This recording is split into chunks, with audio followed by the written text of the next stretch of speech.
Welcome back to This is VANCOLOUR.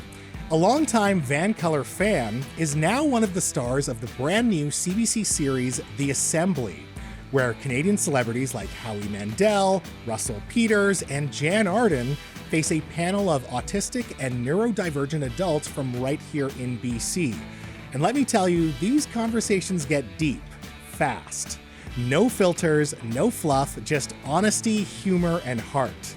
Here tonight to flex his interviewing skills on me is Lucas Google Gates, and joining him is one of the executive producers behind The Assembly from Small Army Entertainment, Sean De Vries. Sean, Lucas, what an honor. Thanks so much for being here tonight. It's good to be here. Thank you. Hey, thanks so much, Mo. And I'll definitely say it's finally good to finally be on This is VANCOLOUR after a long time. And I'm happy to have you. Sean, I want to start with you, though. This show, The Assembly, this originated in France, became a global hit. What is it about this format where you have a group of neurodivergent adults interviewing one celebrity that has been so impactful? I think it's been impactful in every environment it's entered in because of the authenticity. Like, there's so many celebrity, and you know this, you interview people, so many celebrity interviews that seem to have either a strict format or an agenda. And then this environment just takes all the rules, throws them out the window, says we're going to have an extremely authentic conversation. And it asks of the celebrity, hey, be your true self. Because on our end, we're going to be our true selves, which is the autistic and neurodivergent community that participates, and they give of themselves. So then the celebrity in turn is giving of their selves, and we get this incredibly unique insight into the celebrity. I think it's really gripping interviews because of it. Cool. Yeah. Lucas, I got to hear from you. I know you're a fan of the show. Yep. I want some interviewing tips from you. Obviously, you, in preparation, you must have learned how to interview, what type of questions to ask. Yep. What tips do you have for me?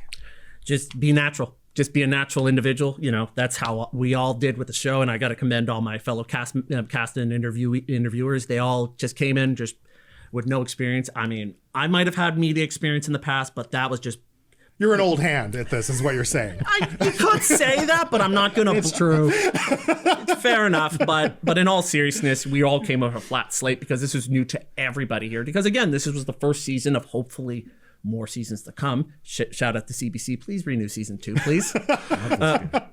Always be selling. I love that. Hey. Did you learn anything through the production in terms of like how to ask questions or what questions were maybe best? Yeah, actually, and to be honest, this was a great interview experience, and I'm working alongside the team at Small Army. They were absolutely phenomenal to work under. And I mean, maybe that's also because I'm a bit of an organizational kind of person as well. I got to know a little bit more behind the scenes stuff too. So I even said, you know, if we do get, again, I don't want to beg CBC for a second season because I'm not that kind of person, but I've already said... And again, I'm just being You've already made your case, Lucas. Yeah. But in all seriousness, I've got to learn more behind the scenes, you know, how this stuff works, because it was a really great experience. Otherwise, talking to all these celebrities, they were all phenomenal. I mean, funny enough, one of our interviewees, Maitre, actually ended up watching her Twitch streams because she's also on Twitch. So funny enough, I just dropped her sub, and whenever she streams, I'll just tune in and say, hey, you know, it's kind of cool to come from a different perspective because... And I'll mention one more thing because one of our interviewees happens to be a good friend of a good friend of mine. So it was so funny when I found out that we had Jan Arden. Mm-hmm. When that happened, the first person I thought of, and I think you met him at the premiere party we just had, and she's good friends with my friend Dayton. And it just so happens when we found out that Jan was going to be on the show, I immediately flipped my head. I was like, oh my God. So it's a small world. I love indeed. that. And so you've interviewed people like Jan Arden, Arlene Dickinson, Russell Peters. Really quickly, is there a Canadian celebrity that you would love to interview, perhaps in season 2? You know what? There's actually a few on the top of my head. Actually, Ryan Reynolds would be one. Okay. Dan Aykroyd's another. Me too. And honestly, another one which would be a really big get if that ever comes around, because I found out that he's also a community member and he's a big celebrity. Dan Aykroyd. Yes. Yeah. And I know a lot of our community members are big into Ghostbusters. So, you know, who are you going to call in a nutshell? Well, you get to interview a D-lister right now because you get to put me on the hot seat. Let's go, Lucas. I want to see your skills. Hit me with your best questions. I'm going to be authentic. I'm going to be honest. Let's hear it. All right. For those who want to know, I actually had to do a lot of research into finding about celebrities. So trust me, this wasn't going to be easy, but here we go. Was there any moment or event during your time during This Is VANCOLOUR, our show, besides this episode, or anything that you have done during your time in this business that left a mark on you in a good way? Oh, in a good way. Okay. I mean, all of the episodes leave a mark on me in a good way.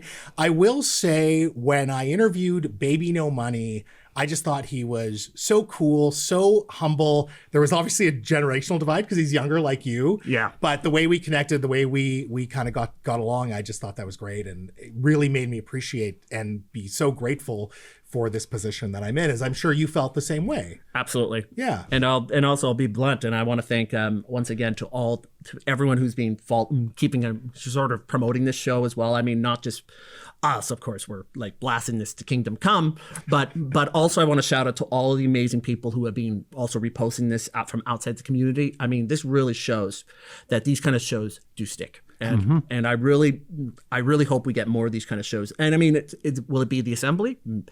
I'd love to see more, but hey, maybe we'll see more authentic autistic shows out there. Well, to your point, and Lucas, thank you for all the shout outs. So he was not paid to do this, I remind you. But every celebrity that came on the show walked away saying, this was the best interview I ever did. Not the best interview with the autistic community, the best interview. So cool. So that's well, Lucas, I definitely hope to see more of you. Sean, Lucas, thank you so much for your time tonight. Thank you. Folks, that's our show. Thank you so much to Ron Butler, Aaron Ashley, and of course, the Assembly's own Sean De Vries and Lucas Google Gates.